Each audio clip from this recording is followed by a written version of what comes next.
आकाशवाणी गोरखपुर से प्रादेशिक समाचार।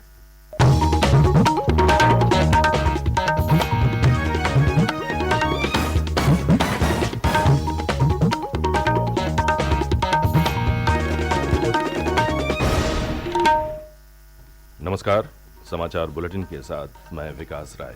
पहले मुख्य समाचार। प्रधानमंत्री नरेंद्र मोदी शनिवार को प्रदेश के दौरे पर आएंगे। वे जालौन में बुंदेलखंड एक्सप्रेसवे का उद्घाटन करेंगे। 18 वर्ष से अधिक आयु के लोगों को कल से 75 दिनों तक कोविड से बचाव की बूस्टर डोज निःशुल्क लगाई जाएगी।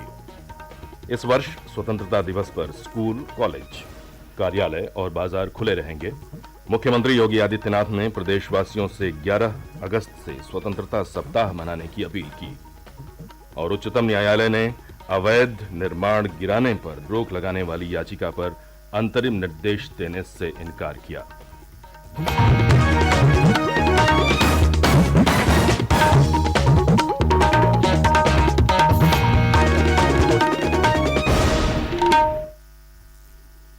स्वतंत्रता की 75वीं वर्षगांठ पर आजादी का अमृत महोत्सव के अंतर्गत सरकार अनेक गतिविधियों का आयोजन कर रही है। इसी क्रम में प्रादेशिक समाचार एकांश आकाशवाणी गोरखपुर ने विशेष प्रश्नोत्तरी की शुरुआत की है। इसके तहत हर सप्ताह बृहस्पतिवार को प्रादेशिक समाचार बुलेटिन में श्रोताओं से एक प्रश्न पूछा जाता है।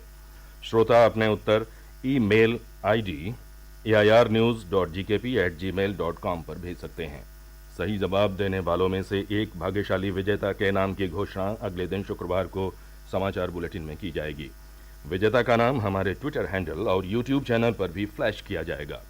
आज का प्रश्न है, ये कथन किस महान स्वतंत्रता सेनानी के बारे में है? उन्होंने विधवा पुनर्विवाह के लिए जनमत तैयार किया। उन्हीं के प्रयासों से वर्ष 1856 में विधवा पुनर्विवाह कानून पारित हुआ। उन्होंने अपने इकलौते पुत्र का विवाह एक विधवा से किया।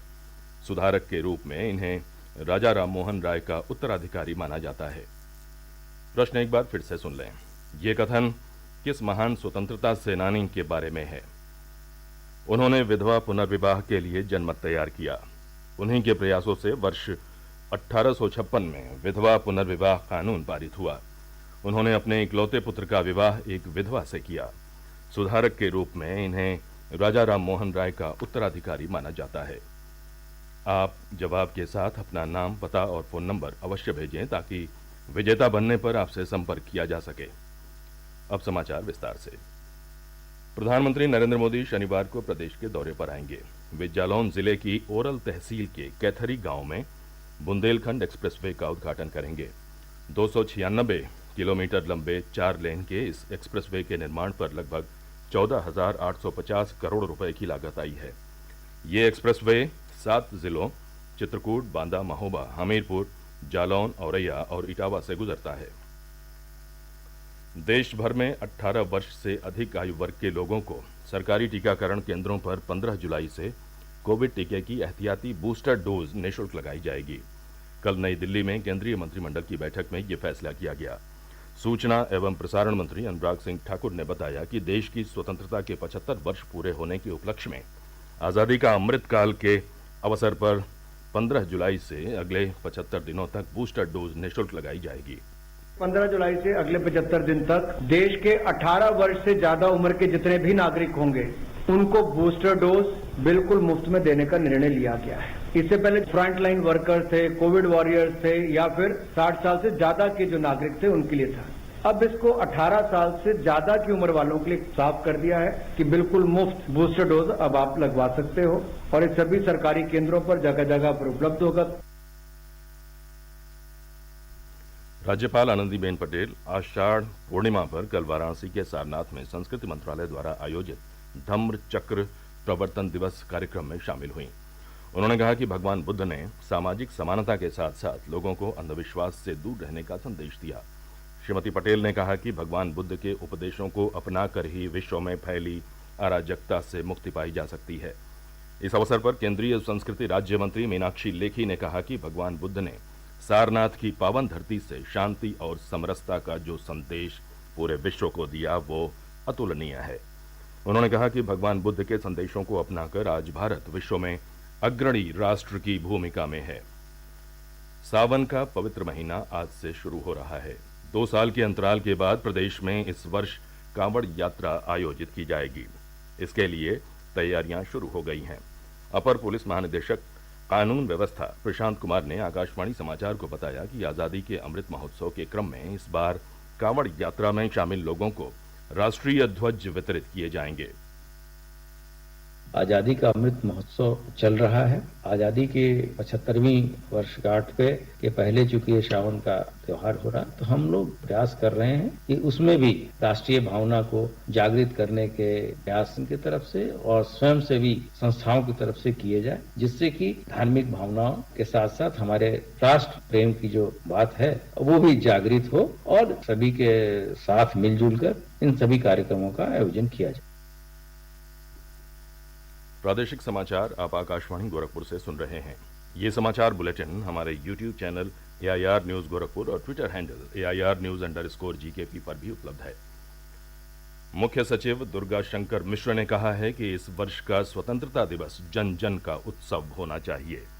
उन्होंने कहा कि इस बार स्वतंत्रता दिवस पर कोई भी स्कूल, कॉलेज, विश्वविद्यालय, सरकारी, गैर सरकारी कार्यालय और बाजार बंद नहीं होंगे, ताकि स्वतंत्रता के अमृत पर्व पर हर तरफ उत्सव का माहौल रहे। मुख्य सचिव ने कल अधिकारियों के साथ वीडियो कॉन्फ्रेंसिंग में कहा कि देश की स्वतंत्रता के 75 साल पूरे हो रहे हैं। ऐसे में इस बार का स्वतंत्रता दिवस विशेष तरीके से मनाया जाना चाहिए। उन्होंने कहा कि स्वतंत्रता के उत्सव को रचनात्मक और नवीन बनाने के लिए समाज के सभी तबकों, स्वैच्छिक संगठनों, महिला स्वयंसेवी संगठनों सहित विभिन्न क्षेत्रों के लोगों को जोड़ा जाए। मुख्यमंत्री योगी आदित्यनाथ ने कहा है कि पिछले 8 वर्षों में देश तेजी से विकास के पथ पर आगे बढ़ा है। उन्होंने सभी प्रदेशवासियों से विकास की इस यात्रा में भागीदार बनने का आह्वान किया। श्री योगी ने कहा कि जब हर व्यक्ति अपने कर्तव्य का पूरी प्रतिबद्धता के साथ निर्वहन करता है तो संपूर्ण समाज का उत्थान होता है।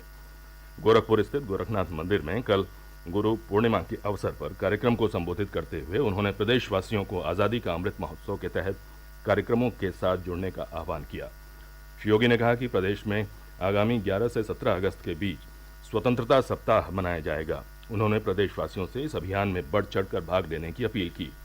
मुख्यमंत्री ने कहा कि 11 अगस्त से एक सप्ताह के लिए लोग अपने अपने घरों पर तिरंगा लहराएं और आज़ादी का अमृत महोत्सव कार्यक्रम के सहभागी बने।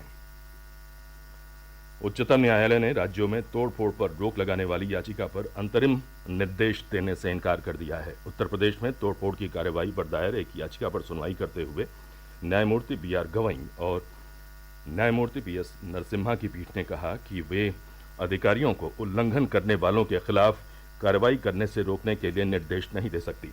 10 अगस्त को मामले की फिर सुनवाई होगी। शीर्ष न्यायालय जमीयत उलेमाए हिंद की याचिका पर सुनवाई कर रहा था। वाराणसी जिला न्यायालय में ज्ञानवापी श्रृंगार गौरी मामले की सुनवाई आज भी जारी रहेगी। वादी पक्ष के अधिवक्ता विष्णु जैन ने बताया कि कल न्यायालय के समक्ष कई कानूनी बिंदुओं पर दलीलें पेश की गईं। उन्होंने कहा कि प्रतिवादी पक्ष ने न्यायालय में कहा कि ज्ञानवापी परिसर में कोई स्वरूप नहीं है। इस पर वादी पक्ष ने अपनी दलीलें प्रस्तुत की। न्यायालय में मुकदमे की पोषणीयता पर आज भी वादी पक्ष अपनी बहस जारी रखेगा। पूर्वोत्तर रेलवे ने गोरखपुर से हिसार तक जाने वाली गोरखधाम सुपरफास्ट एक्सप्रेस का मार्ग विस्तार किया है। आज से ये ट्रेन भटिंडा तक जाएगी। ये ट्रेन सिरसा रेलवे स्टेशन पर भी रुकेगी। प्रदेश में अगले 3-4 दिनों तक बारिश होने की संभावना कम है।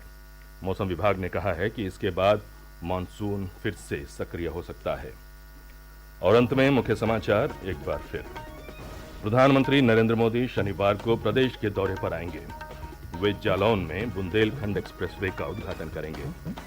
18 वर्ष से अधिक आयु के लोगों को कल से 75 दिनों तक कोविड से बचाव की बूस्टर डोज निःशुल्क लगाई जाएगी। इस वर्ष स्वतंत्रता दिवस पर स्कूल, कॉलेज, कार्यालय और बाजार खुले रहेंगे। मुख्यमंत्री योगी आदित्यनाथ ने प्रदेशवासियों से 11 अगस्त से स्वतंत्रता सप्ताह मनाने की अपील की।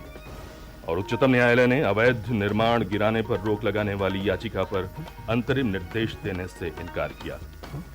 इसी के साथ ये समाचार बुलेटिन समाप्त हुआ। नमस्कार।